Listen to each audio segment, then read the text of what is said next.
সারা দেশে রাতের তাপমাত্রা কমে শীত বাড়তে পারে বলে জানিয়েছে আবহাওয়া অধিদপ্তর। সেই সঙ্গে শেষ রাত থেকে ভোর পর্যন্ত দেশের কোথাও কোথাও হালকা থেকে মাঝারি ধরনের কুয়াশা পড়তে পারে। সোমবার সন্ধ্যায় দেওয়া আবহাওয়া অধিদপ্তরের 72 ঘন্টার পূর্বাভাস থেকে এ তথ্য জানা গেছে।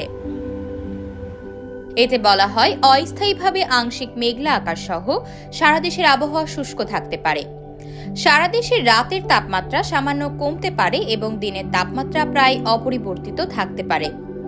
শেষ রাত থেকে ভোর পর্যন্ত সারা দেশের কোথাও কোথাও হালকা থেকে মাঝারি ধরনের কুয়াশা পড়তে পারে। আবহাওয়ার সিনপটিক অবস্থায় বলা হয়েছে, মৌসুমীর স্বাভাবিক লঘুচাপ দক্ষিণ বঙ্গোপসাগরে অবস্থান করছে। এর একটি বর্ধিতাংশ উত্তর বঙ্গোপসাগর পর্যন্ত বিস্তৃত রয়েছে।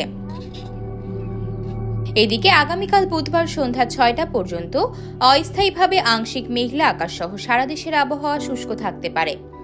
সারা দেশে রাতের তাপমাত্রা 1 থেকে 2 ডিগ্রি সেলসিয়াস হ্রাস পেতে পারে এবং দিনের তাপমাত্রা প্রায় অপরিবর্তিত থাকতে পারে। কুয়াশার অবস্থা একই রকম থাকতে পারে। বৃহস্পতিবার অস্থায়ীভাবে আংশিক মেঘলা আকাশ সহ সারা দেশের আবহাওয়া শুষ্ক থাকতে পারে। সারা দেশে রাত এবং দিনের তাপমাত্রা সামান্য হ্রাস পেতে পারে। কুয়াশার অবস্থা অপরিবর্তিত থাকতে পারে। বর্ধিত 5 দিনের আবহাওয়ার অবস্থায় বলা হয়েছে, রাত এবং দিনের তাপমাত্রা আরও হ্রাস পেতে পারে। আতকিয়া মাইমুনা, বার্তা 24।